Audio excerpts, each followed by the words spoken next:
Halo, di sini kita akan membahas apa perbedaan metode perpetual dengan metode periodik di perusahaan dagang. Sebelumnya, perbedaan metode perpetual dengan metode periodik dalam sebuah pengertian yaitu saat pencatatan dalam metode perpetual, pencatatannya dilakukan secara terus-menerus. Tetapi pada metode periodik, pencatatannya dilakukan secara berkala ataupun periodik. Yang pertama, perbedaan saat terjadi pembelian.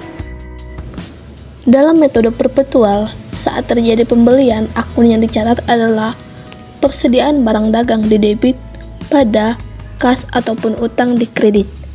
Namun, dalam pencatatan metode periodik, akun yang digunakan adalah pembelian di sisi debit dan kas ataupun utang di sisi kredit.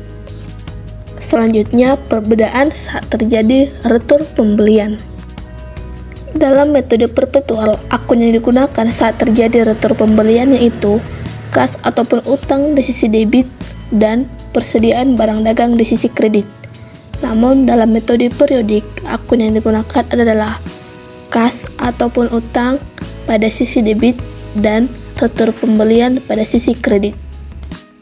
Selanjutnya, saat terjadi biaya angkut pembelian. Dalam pencatatan metode perpetual, saat ada biaya angkut pembelian yaitu harga pokok penjualan di sisi debit dan kas atau utang di sisi kredit.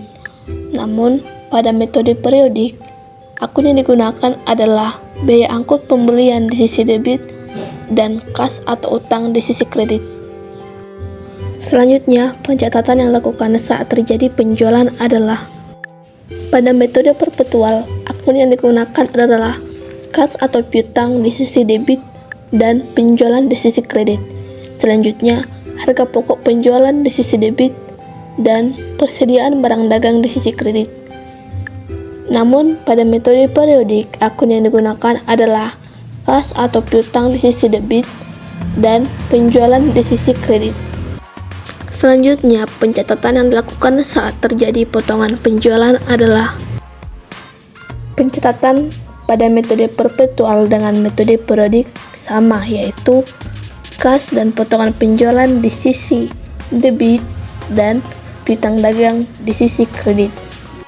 Selanjutnya, saat ada biaya angkut penjualan.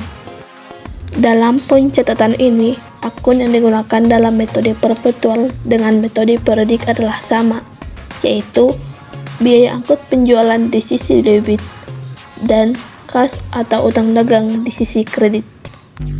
Sekian dari saya, terima kasih.